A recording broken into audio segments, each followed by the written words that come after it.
विद्यार्थी मित्रों, आज આપણે વિદ્યુતભારોના તંત્રના કારણે વીજ સ્થિતિમાનના સૂત્રો આપણે મેળવીશું। તો પ્રથમ આપણે બે સૂત્રો જે ભણી ગયા તેનું જસ્ટ રિવાઇઝ કરી દઈએ। તો એક બિંદુવત વિદ્યુતભારને કારણે r અંતરે વીજ સ્થિતિમાનનું સૂત્ર। તો એમાં આપણે એવું ભણ્યા હતા કે એક યામાક્ષ પદ્ધતિ હોય, એના ઉગમ બિંદુ પર q જેટલો વિદ્યુતભાર હોય અને स्थान सदिश r होय बिंदु p नु, तो आ p बिंदु पास वीज स्थितिमान एटले के v at r is equal to 1/4 pi epsilon 0 विद्युतभार एटले q અને अंतर एटले के r। आपणे बिंदुवत विद्युतभार ने कारणे r अंतरे आवेला बिंदु पासे वीज स्थितिमानનું સૂત્ર આપણે મેળવી ચૂક્યા છીએ। આવી જ રીતના આપણે એક ડાયપોલ માટે પણ ભણ્યા હતા। દાખલા તરીકે માનો કે આપણી પાસે આ ધન વિદ્યુતભાર છે, આ એક ઋણ વિદ્યુતભાર છે, આ એનું મધ્ય બિંદુ છે। તો ડાયપોલને કારણે પણ મધ્ય બિંદુથી r જેટલા અંતરે જો કોઈ બિંદુ p હોય तो आपणे आवा स्वरूप में एक आकृति दोरी अने जो ए आर जेटला अंतरे बिंदु पी पास वीज स्थितिमान जोईतुं होय तो ए वीज स्थितिमाननुं सूत्र पण आपणे भणी गया था कि जेनी अंदर डायपोलनी अंदर ऋण विद्युतभारथी धन विद्युतभार तरफ एटले के आ दिशामां एनी डायपोल मोमेंट एटले के सदिश पी होय, आ स्थान सदिश आर होय, आ बे वच्चेनो खूणो थीटा होय અને આ બે વચ્ચેનું અંતર 2a હોય એ વખતે p બિંદુ પાસે એટલે કે r જેટલા અંતરે વીજ સ્થિતિમાનનું સૂત્ર આપણે સાબિત કર્યું હતું કે p cos θ છેદમાં 4 પાઈ એપ્સિલોન 0 અને r² તરીકે લખતા હતા। તો આ બે સૂત્રો આપણે સાબિત કરી ચૂકેલા છીએ। અહીંયા એટલા માટે યાદ કરીએ છીએ कि जो बिंदुवत विद्युतभार हो तो r जेटला अंतरे वीज स्थितिमान आ सूत्रथी मळे छे। जो डायपोल हो तो एना मध्य बिंदुथी r जेटला अंतरे आवेला बिंदु पासे वीज स्थितिमान आ सूत्रथी आपणने मळे छे। तो आ बे सूत्रो आपणे याद राखवाना छे। आ बिंदुवत विद्युतभारनुं छे अने आ डायपोलनुं छे।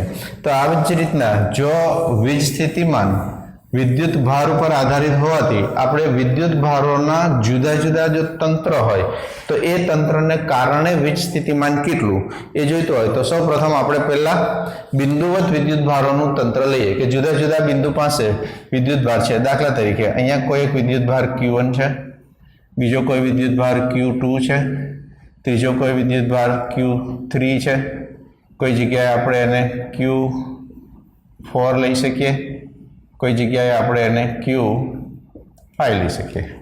तो आवा वखते जो कोई एक बिंदु P लईए, मानो कि आ बिंदु P है कि आ P बिंदु पासे मारे वीज स्थितिमान जोईए छे। तो आ वीज स्थितिमान माटे आपणने P बिंदुथी विद्युतभार Q1 सुधीनुं अंतर जेने स्थान सदिश आपणे R1 कही शकीए, बीजा विद्युतभार होय तो एनो स्थान सदिश एटले R2 कही सकीए, त्रीजो विद्युतभार एटले के एमनो स्थान सदिश R3 कही सकीए, R4 अने ए ज रीतना पांचमा विद्युतभारनो स्थान सदिश R5 तरीके लखी शकाय। तो आवा जुदा जुदा स्थान पर रहेला विद्युतभारोना कारणे आपणे P बिंदु पासे जो वीज स्थितिमान जोईतुं होय तो Vp इज इक्वल टू पहला विद्युतभारना कारणे, पछी बीजा विद्युतभारना कारणे वीज स्थितिमान, त्रीजा विद्युतभारना कारणे, चौथा विद्युतभारना कारणे अने ए ज रीते पांचमा विद्युतभारना कारणे वीज स्थितिमाननो આપણે સરવાળો કરવાથી જેને સંપાતપણાના સિદ્ધાંતના ઉપયોગથી આપણે મળી શકે છે। તો V1 એટલે કે 1/4 પાઈ એપ્સિલોન 0 V1 એટલે એનો વિદ્યુતભાર જેને આપણે Q1 કહીએ અને અંતર P થી અહીંયા સુધી એટલે કે R1 P થી અંતર સુધી એટલે કે R1P લખાય। હવે બીજા વિદ્યુતભાર માટે આ સૂત્ર લખવું હોય તો 1/4 પાઈ એપ્સિલોન 0 વિદ્યુતભાર અને એ વિદ્યુતભારથી પી સુધીનું અંતર એટલે કે બીજા વિદ્યુતભારનું પી થી અંતર R2P તરીકે લખાય.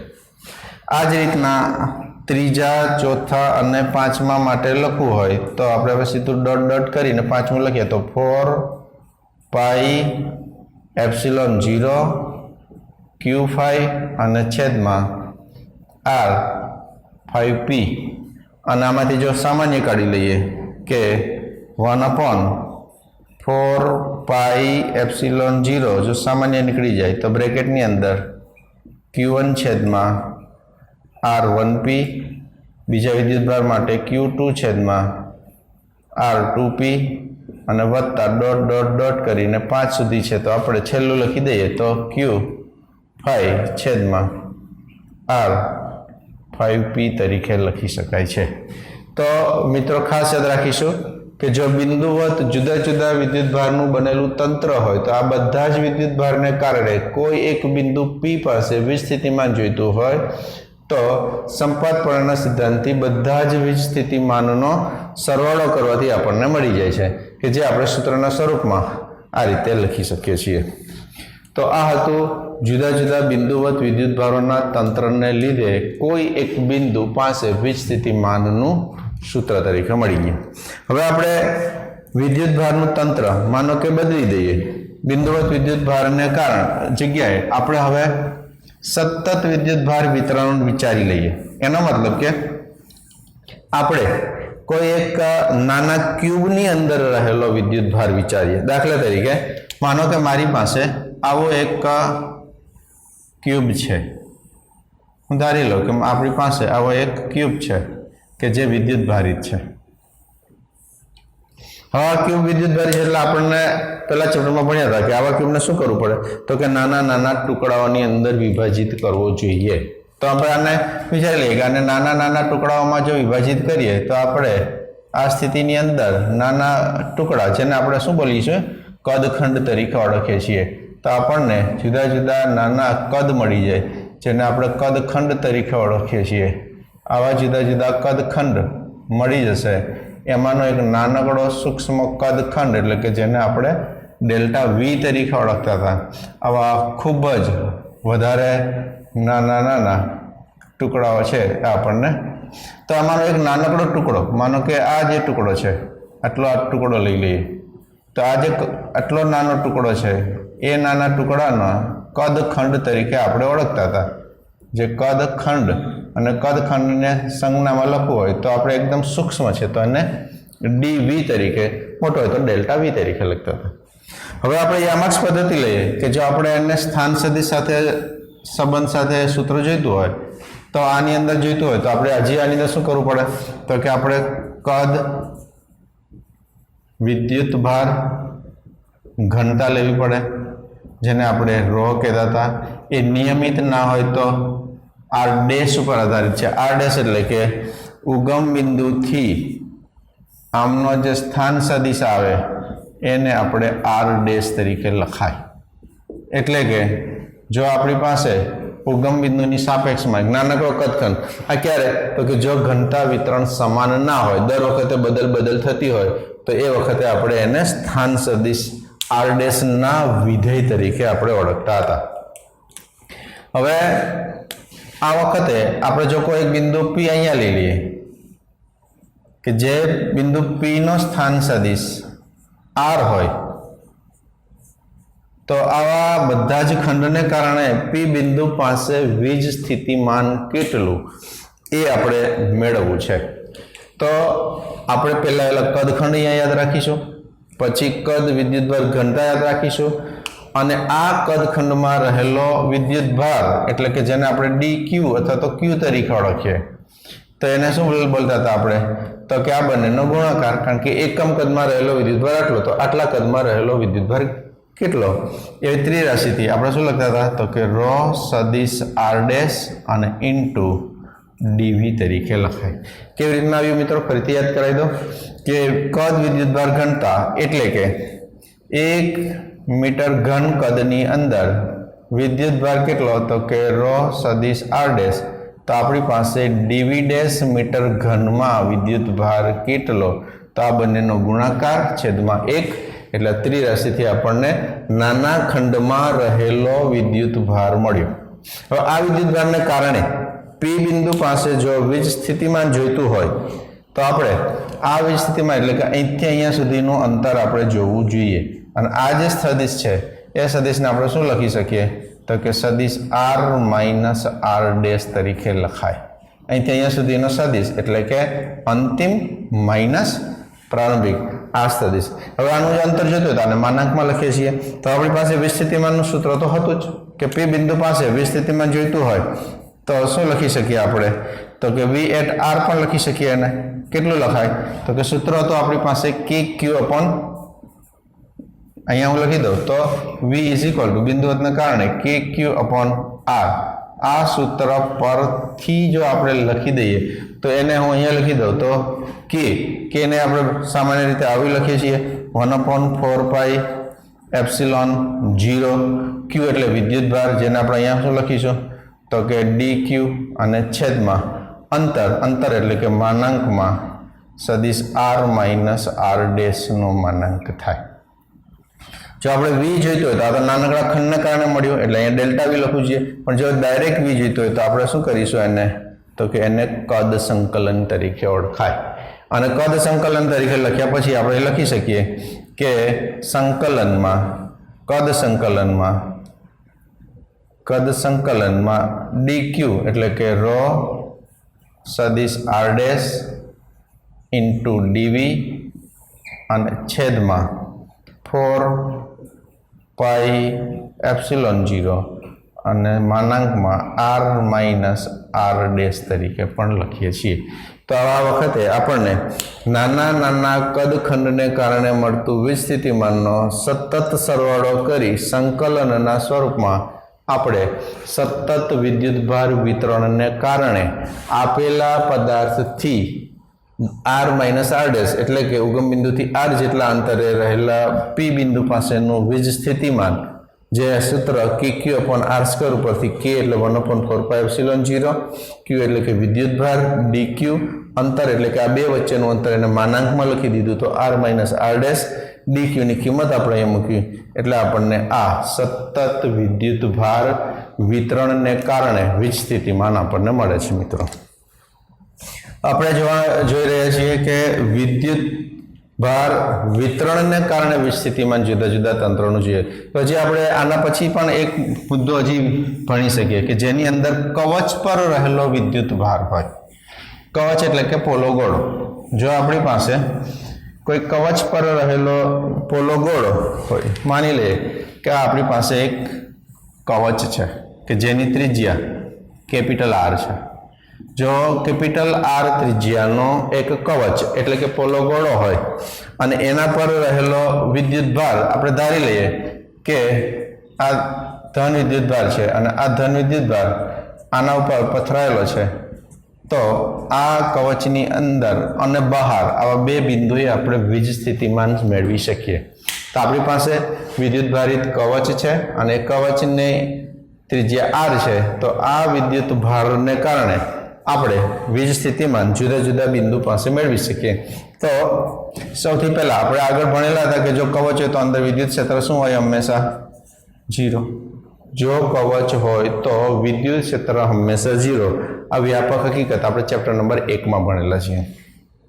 तो आपणे पहली वस्तु ए सूत्र लईए कि जे कवचनी बहारनुं कोई एक बिंदु P होय के जेनी त्रिज्या R आपणे लईए अहींया के ज्यां R is greater than capital R माटे तो आ वखते आपणे P बिंदु पासेनुं विस्थितिमान एटले के मतलब 1/4 पाई एप्सिलॉन 0 विद्युतभार जो आपणे आमना पर रहेलो विद्युतभार ने स्मॉल क्यू लईए पृष्ठ घनता थी तो एने ए वखते बहारना तरफ एटले विद्युतभार क्यू अने छेद में अंतर एटले के स्मॉल आर तरीके लखाय। आ कई जगह लख्युं आपणे तो कि पी बिंदु पासे वीज स्थितिमान मळे जेने कवचना बहारना बिंदु माटे लखी शकीए। હવે આ જ રીતના આપણે કોઈ એક બીજું બિંદુ લઈએ કે જે કવચની અંદર છે. દાખલા તરીકે અહીંયા એક લઈએ જેને આપણે પી ડેશ બિંદુ કહીએ. એ જે ત્રિજ્યા છે એને આપણે આર ડેશ તરીકે ઓળખીએ કે જ્યાં આર ડેશ અંતર છે એ કેટલું છે તો કે કેપિટલ આર કરતાં નાનું છે. તો નંબર 2 કે કવચની અંદરના બિંદુ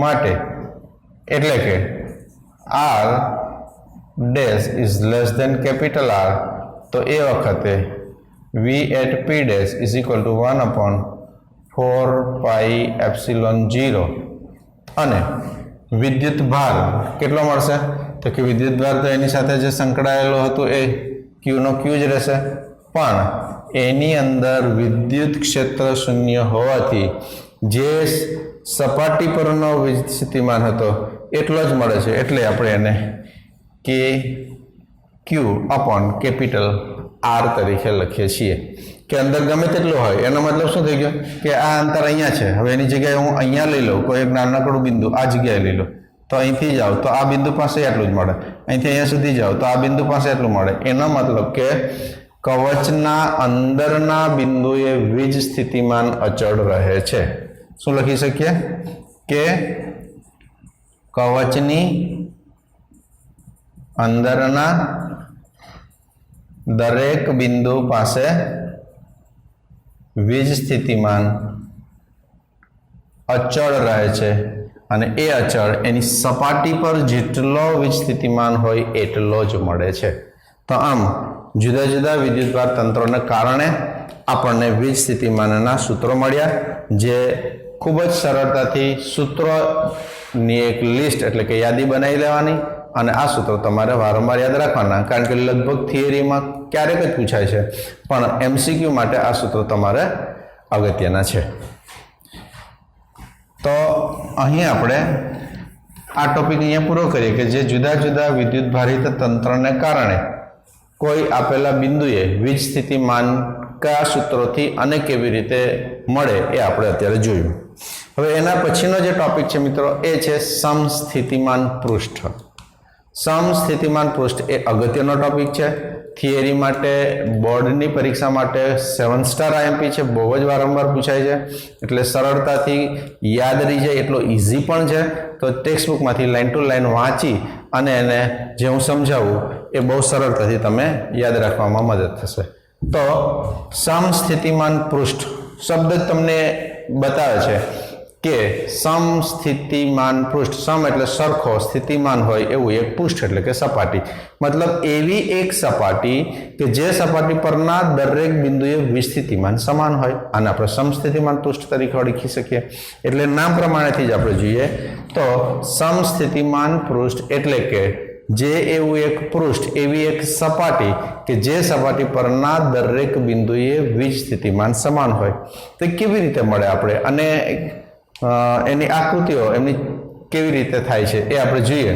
તો માનો કે હું ધારી લઉં કે મારી પાસે બિંદુવત એક વિદ્યુતભાર છે જે સ્મોલ ક્યુ તરીકે લખું છું. સરળતા ખાતર એને હું અહીંયા ધન લઈ લઉં છું.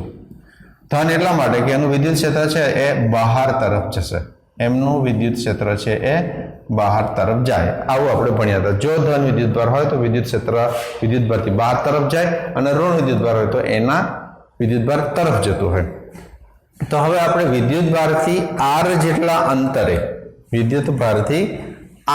અંતરે, માનો કે અહીંથી હું અહીંયા સુધીનું એક અંતર છે કે જેને હું આર લઈ લઉં, તો આર જેટલા અંતરે એક બિંદુ લઉં તો આ મને આર જેટલા અંતરનું એક બિંદુ મળી ગયું. તો આર જેટલા અંતરની હું ત્રિજ્યા લઈ અને એક આખું વર્તુળ બનાવું તો મારા માટે જો 3 પરિમાણમાં આ વર્તુળ બનાવી દઉં તો સ્મોલ આર ત્રિજ્યાનો કવચ બની ગયો. શું બની ગયું મારા માટે? કેન્દ્ર મેં ક્યુને રાખ્યું, આર જેટલી ત્રિજ્યા લઈ અને આખી એક સપાટી આવી મેં કલ્પના કરી કે જે સપાટી પરનું દરેક બિંદુ કેન્દ્રથી સમાન અંતરે કે જેને આપણે ત્રિજ્યા આર જેટલા બિંદુએ છે એવું કહીએ તો આપણને આર ત્રિજ્યાનું કવચ મળી જાય. હવે આર ત્રિજ્યાનું જો કવચ હોય તો એ બિંદુ પાસે વીજ સ્થિતિમાન આપણને ખબર છે કે આ બિંદુ પાસેનું વીજ સ્થિતિમાન કેટલું લખી શકીએ તો કે વીજ સ્થિતિમાન એટલે કે 1/4πε0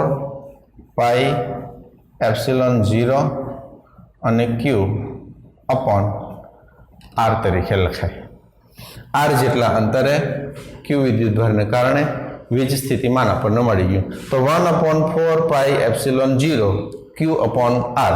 હવે આ સૂત્રમાં જોશો તો 4π અને એપ્સિલોન 0 એ તો અચળ જ છે. ક્યુ આપેલો વિદ્યુતભાર છે એટલે એ પણ અચળ છે. તો આપણે બદલી શું શકીએ? તો કે આર આના કરતાં મોટી ત્રિજ્યા લઈ શકીએ. પણ જો હું આરને પણ અચળ લઉં, એટલે કે આ જે આર છે એ આરને પણ હું અચળ લઈ લઉં, તો એનો મતલબ કે જો હું આર બરાબર અચળ લેતા શું મળી ગયું? તો કે આ સૂત્રમાં આવતા બધા જ પદ અચળ થઈ ગયા, એટલે કે વી બરાબર અચળ થઈ જાય. અચળ એટલે કે સમાન, જે મૂલ્ય હશે એનું એ જ રહે. તો આ જે સપાટી મળી એ સપાટીને આપણે શું બોલી શકીએ? સમસ્થિતિમાન પૃષ્ઠ તરીકે ઓળખાય. આ એક એવું પૃષ્ઠ છે કે જે પૃષ્ઠ પરના દરેક બિંદુએ વીજ સ્થિતિમાન આટલો જ મળે છે. તો આ સ્વરૂપમાં આપણે એને વીજ સ્થિતિમાન સમસ્થિતિમાન પૃષ્ઠ તરીકે ઓળખીએ. મિત્રો હવે આપણે એવું જોઈએ કે માનો કે હું આ જે આર અહીંયા હતો એની જગ્યાએ હું માનો કે આટલો જ આર લો અને એવો એક કવચ લો, તો આની અંદર કેટલું મળે? તો કે એની અંદર જે આર હતો એ હવે બદલાઈ ગયો, આર નાનો થઈ ગયો. તો નાનો થઈ જાય, અહીં નાનો થઈ, એનો મતલબ વિસ્થિતિમાનનું મૂલ્ય છેદમાં નાનો થઈ ગયો, તો વિસ્થિતિમાન શું થઈ ગયું? વધારે થઈ ગયો. પણ આ દરેક બિંદુ પાસે વિસ્થિતિમાન એક જ મૂલ્યનું હોય છે, દરેકે દરેક બિંદુએ. એટલે આ એક વિસ્થિતિમાન સમસ્થિતિમાન પૃષ્ઠ મળ્યું, આ બીજું મળ્યું. જો હું ત્રિજ્યા આનાથી કંઈક મિડલ રાખી દઉં, અહીંયા મૂકી દઉં, તો આવું એક સમસ્થિતિમાન. તો આવા અસંખ્ય સમસ્થિતિમાન પૃષ્ઠ મળે કે જે પૃષ્ઠ પરના દરેક બિંદુએ વિસ્થિતિમાન સરખો જ રહેશે. આની પાસે બદલાય, આની પાસે જાવ તો બદલાય, પણ એક જ સપાટી ઉપર સમાન છે, એટલા માટે એને સમસ્થિતિમાન પૃષ્ઠ કહેવાય. દરેક પૃષ્ઠ માટે મૂલ્ય અલગ અલગ છે, પણ એક જ પૃષ્ઠ માટે સરખો છે, એટલા માટે દરેક પૃષ્ઠને સમસ્થિતિમાન પૃષ્ઠ તરીકે ઓળખવામાં આવે. હવે આ ચિત્ર એટલે કે આકૃતિમાંથી તમને એક વસ્તુ બહુ સરળતાથી સમજાય છે કે સમસ્થિતિમાન પૃષ્ઠ એટલે કે સપાટી. જો આ સપાટીની વાત કરીએ તો આ એક સપાટી છે જેને આપણે પૃષ્ઠ કહીએ, તો એ અને વિદ્યુત ક્ષેત્ર એ બંને એકબીજાથી હંમેશા લંબ હોય છે. આ આપણે સરળતાથી સાબિત કરવું હોય તો પણ આપણે સરળતાથી સાબિત કરી શકીએ, કારણ કે સમસ્થિતિમાન પૃષ્ઠ એટલે કે એવું એક સપાટી કે જેનું વિદ્યુત ક્ષેત્ર હંમેશા એ સપાટીથી લંબ હશે. માનો કે હું એવું વિચારું કે મારી પાસે અહીંયા એક સમસ્થિતિમાન પૃષ્ઠ છે, આ સમસ્થિતિમાન પૃષ્ઠ અહીંયા વિદ્યુતભાર છે. જો આ વિદ્યુત ક્ષેત્ર આ લંબ હોવાની જગ્યાએ હું એવું ધારી લઉં કે આ દિશામાં છે, વિદ્યુત ક્ષેત્ર આ દિશામાં છે, એનો મતલબ હવે શું થાય? તો કે જો કોઈ ખૂણો બનાવતું હોય, કારણ કે ત્રિજ્યાને સમાંતર કે લંબ નથી, એટલે આના બે ઘટક પડી જાય, અને જો બે ઘટક પડી જાય તો એક આ સપાટીને સમાંતર જશે ઘટક અને બીજો એને લંબ ઘટક જશે, એટલે કે એને સપાટીને સમાંતર ઘટકનું વિદ્યુત ક્ષેત્ર મળે જ છે, જેને આપણે સમાંતર તરીકે ઓળખાય. ઈ સમાંતર કે જે સપાટીને સમાંતર વિદ્યુત ક્ષેત્ર છે. હવે આપણે આગળના ચેપ્ટરમાં ભણી ગયા કે જો આ સપાટીમાં વિદ્યુત ક્ષેત્ર હોય તો હું એક બિંદુ રહેલો વિદ્યુતભાર જેને બીજે બિંદુ સુધી લઈ જવું હોય તો મારે એના ઉપર કાર્ય કરવું પડે, અને કાર્ય કરવું પડે એનો મતલબ કે સમસ્થિતિમાન પૃષ્ઠની વ્યાખ્યાનું ઉલ્લંઘન થાય છે. સમસ્થિતિમાન પૃષ્ઠની અંદર વિદ્યુતભારને એક બિંદુથી બીજા બિંદુ સુધી લઈ જવા માટે કોઈ કાર્ય કરવું પડતું નથી. કારણ એટલા માટે એ બી ખાસ જોઈ લો કે સમસ્થિતિમાન પૃષ્ઠ એટલે આપણે આવું ભણ્યા હતા કે W RP is equal two શું મળ્યું હતું? તો કે VP minus VR into Q WRP is equal to Q into VP minus VR. આવું સૂત્ર ભણ્યા હતા. જો આ સમસ્થિતિમાન પૃષ્ઠ હોય, આ બિંદુને હું R કહું અને આ બિંદુને હું P કહું, તો R થી P બિંદુ સુધી લઈ જવા માટે જો મારે કરવું પડતું કાર્ય જોઈતું હોય તો W is equal to Q into VP minus VR તરીકે લખી શકાય. જો VP અને VR સમસ્થિતિમાન પૃષ્ઠ હોય એનો મતલબ મારે અહીંયા શું લખવું જોઈએ? તો કે P બિંદુ પાસે અને R બિંદુ પાસે વીજ સ્થિતિમાન સમાન છે. જો હું અહીંયા સમાન મૂકી દઉં તો મને સમાનની બાદબાકી શું મળી જાય? 0. એટલે કરવું પડતું કાર્ય 0. તો આ ઉપરથી કહી શકીએ કે વિદ્યુત ક્ષેત્ર એ હંમેશા પૃષ્ઠને લંબ જ હોય, કારણ કે કાર્ય એ વખતે હંમેશા 0 થવું જોઈએ અને કાર્ય કરવું પડે છે, જે સમસ્થિતિમાન પૃષ્ઠની વ્યાખ્યાનું ઉલ્લંઘન થાય છે એમ કહી શકાય. તો આમ સમસ્થિતિમાન પૃષ્ઠમાં બહુ એક સારી વસ્તુ આપણને મળી કે જ્યારે વિદ્યુત ક્ષેત્ર હોય તો વિદ્યુત ક્ષેત્રને લંબ જ સમસ્થિતિમાન પૃષ્ઠ હોય. જો આપણે જુદી જુદી અમુક બીજી આકૃતિઓ જોઈએ, માનો કે મારી પાસે આવું કોઈ એક યામાક્ષ પદ્ધતિ છે કે જે x અક્ષ છે, y અક્ષ છે અને z અક્ષ છે. જો વિદ્યુત ક્ષેત્ર સમસ્થિતિમાન પૃષ્ઠ અને વિદ્યુત ક્ષેત્રની આકૃતિ આપણે દોરવી હોય, માનો કે મારી પાસે આવું વિદ્યુત ક્ષેત્ર છે કે જે સમાન વિદ્યુત ક્ષેત્ર x દિશામાં જાય છે, આવું વિદ્યુત ક્ષેત્ર છે. હવે મારે સમસ્થિતિમાન પૃષ્ઠ આને જો જોઈતા હોય તો આપણે અત્યારે ભણ્યા વ્યાખ્યા પરથી હંમેશા આને લંબ હોવા જોઈએ. એટલે જો આપણે લંબ દોરવા હોય તો એ શું કરી શકીએ, તો કે એ જે પૃષ્ઠ છે એ આપણને આવા સ્વરૂપમાં મળે કે જે આ બધા જ પૃષ્ઠ એકબીજાને લંબ, એટલે કે વિદ્યુત ક્ષેત્રને લંબ અને એકબીજાને સમાંતર. કેને સમાંતર, તો કે y અને z ને. જો તમે y અને z માં પૃષ્ઠ દોરો તો બધા એક છે. તો પૃષ્ઠને દોરવા માટે આપણે જો સમજવા માટે જોઈએ તો આવું એક સપાટી છે, આને સમસ્થિતિમાન પૃષ્ઠ કહેવાય. આ બીજું એક સમસ્થિતિમાન પૃષ્ઠ છે કે જેની અંદર આ જે સપાટી છે એ સપાટીથી વિદ્યુત ક્ષેત્ર છે એ લંબ છે. આમ જો સમસ્થિતિમાન પૃષ્ઠ હોય એટલે કે આ જે છે બધા શું છે, તો કે આ જે બધા છે એ સમસ્થિતિમાન પૃષ્ઠ છે અને આ જોઈએ તો આ જે છે એ વિદ્યુત ક્ષેત્ર છે. એટલે કે સમસ્થિતિમાન પૃષ્ઠ અને વિદ્યુત ક્ષેત્ર એકબીજા, એટલે કે સમસ્થિતિમાન પૃષ્ઠ લંબ વિદ્યુત ક્ષેત્ર હોય છે.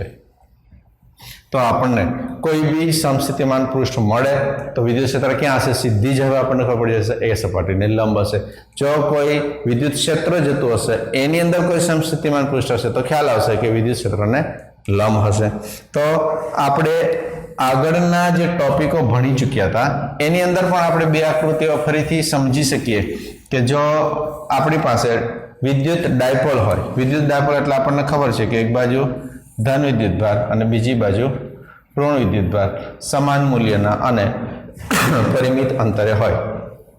તો આ ધન વિદ્યુત ભાર અને ઋણ એટલે શું થશે, આકર્ષણ હશે. એટલે એમના જે સમસ્થિતિમાન પૃષ્ઠ છે એ કેવા મળશે આપણને, તો કે જો આપણે દોરીએ તો એ નજીકતા હશે એવી સ્થિતિની અંદર હશે અને એ બીજી બાજુ જે છે એના સમસ્થિતિમાન પૃષ્ઠ છે એ મોટા થશે. એનો મતલબ કે આ કેન્દ્રથી અહીંયા નજીક હશે આ પૃષ્ઠ અને આ થોડા દૂર હશે, આમાં આ નજીક હશે અને આ પાછળથી એ દૂર હશે, એવું આપણે કહી શકીએ. તો આ આપણને ડાયપોલ કે જેમાં એક બાજુ ધન છે બીજી બાજુ ઋણ છે તો એના સમસ્થિતિમાન પૃષ્ઠની આકૃતિ આ રીતે દોરી શકાય.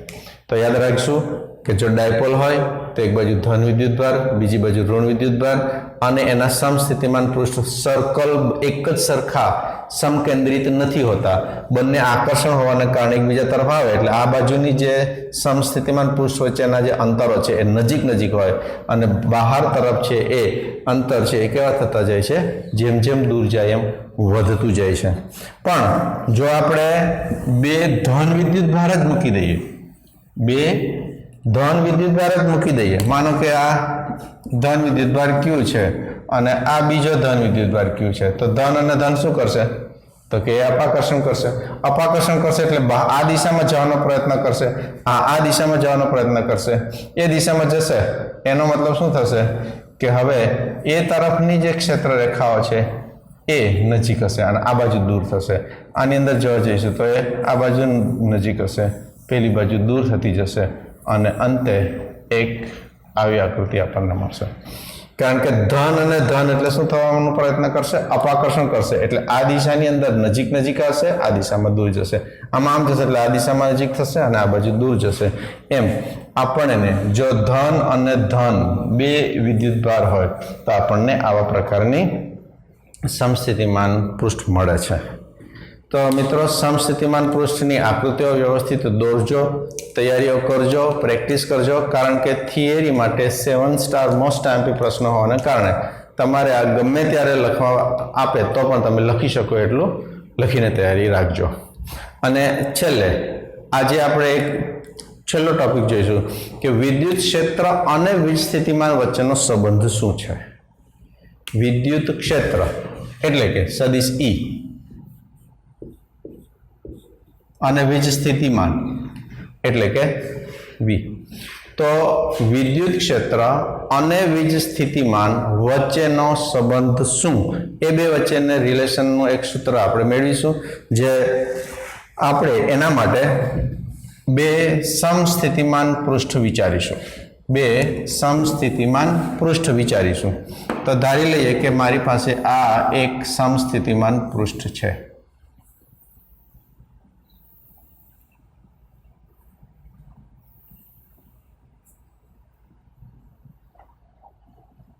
બીજું ધારી લઈએ સમસ્થિતિમાન પૃષ્ઠ આપણી પાસે એક આવું છે.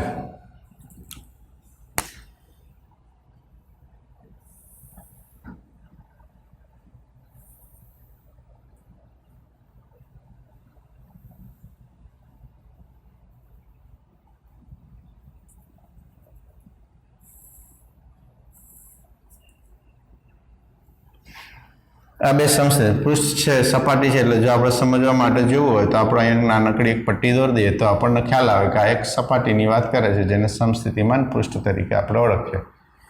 આને આપણે નામ આપી દઈએ કે આ એ સમસ્થિતિમાન પૃષ્ઠ છે. અને જો આને બીજું સમસ્થિતિમાન પૃષ્ઠ છે, એ સમસ્થિતિમાન પૃષ્ઠને આપણે બી એવી એક સપાટીનું નામ આપી દઈએ કે આપણી પાસે બી સમસ્થિતિમાન પૃષ્ઠ છે. તો આ એ અને બી એ બંને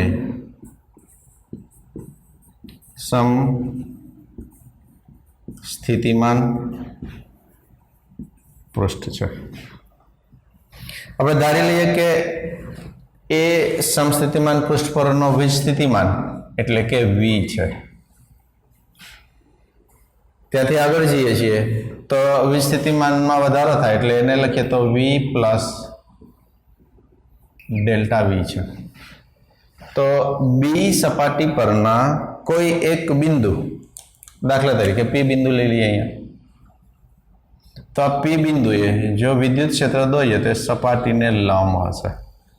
એ સપાટીને લંબ હશે. વિદ્યુત ક્ષેત્ર એ હંમેશા સમસ્થિતિમાન પૃષ્ઠને લંબ હોય છે. તો મિત્રો આટલું યાદ રાખીશું કે આપણી પાસે બે સમસ્થિતિમાન પૃષ્ઠ છે, એ અને બી, બંને એકબીજાથી અમુક અંતરે. આપણે ધારી લઈએ કે આ બે સમસ્થિતિમાન પૃષ્ઠ વચ્ચેનું અંતર એટલે કે આને જો પાછળથી લંબાઈ દઈએ તો એ નીચે જશે અને નીચે જશે એટલે કોઈ એક બિંદુ પાસે પહોંચી જશે. તો આ અંતરને આપણે ડેલ્ટા એલ તરીકે ઓળખીએ કે બી સપાટી પરના પી બિંદુએથી જો હું લંબ સ્વરૂપે એ સપાટી પર જાઉં તો એ જે બિંદુએ પહોંચીશ ત્યાં સુધીમાં ડેલ્ટા એલ જેટલું બે સપાટીને લંબ અંતર હોય છે, એવું આપણે ધારી લઈએ.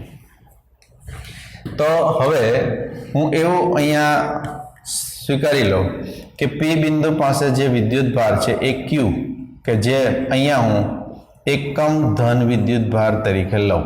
કેટલો લઈશ અહીંયા? ક્યુ વિદ્યુત ભાર સપાટી બી પર છે, એકમ ધન વિદ્યુત ભાર છે, અને એને લંબ દિશામાં ડેલ્ટા એલ જેટલું વિદ્યુત ક્ષેત્રની વિરુદ્ધ લઈ અને અહીંયા પહોંચાડીએ કે જ્યાં +1 કુલમ એટલે કે એકમ ધન વિદ્યુત ભારને પી બિંદુથી ક્ષેત્રની વિરુદ્ધ એ બિંદુ પાસે લઈ જવા માટે કરવું પડતું કાર્ય જોઈતું હોય તો એ કાર્યનું સૂત્ર આપણી પાસે હતું કે જો ડબલ્યુ કહીએ તો ડબલ્યુ એટલે કે કાર્ય, જેને આપણે બળ ગુણ્યા સ્થાનાંતર બોલીએ છીએ. બળ ગુણ્યા સ્થાનાંતર. બળ એટલે વિદ્યુત ભાર ક્યુ હોય, વિદ્યુત ક્ષેત્ર ઈ હોય તો બળનું સૂત્ર આપણે ભણતા હતા, જેને ક્યુ ઇન્ટુ ઈ તરીકે લખાય. માનાંકમાં લખીએ તેનું મૂલ્ય લખી કહેવાય. અને સ્થાનાંતર એટલે કેટલું કર્યું? ડેલ્ટા એલ કર્યું. પણ આ ક્યુ વિદ્યુત ભાર તો એકમ ધન વિદ્યુત ભાર છે એટલે ક્યુ બરાબર શું મૂકવું જોઈએ આપણે? +1 કુલમ. એટલે કે ક્યુનું મૂલ્ય 1 મૂકી દઈએ તો વિદ્યુત ક્ષેત્ર એટલે કે માનાંકમાં સદિશ ઈ મુકાય ઇન્ટુ ડેલ્ટા એલ એટલે કે ડબલ્યુ બરાબર આ આપણને એક સમીકરણ મળી ગયું. જો આપણને આ સમીકરણમાં 1 ના લખીએ તો આપણને અહીંયા લખી દઈએ કે ડબલ્યુ બરાબર માનાંકમાં સદિશ ઈ ઇન્ટુ ડેલ્ટા એલ સમીકરણ 1 મળે. એકમ ધન વિદ્યુતભારને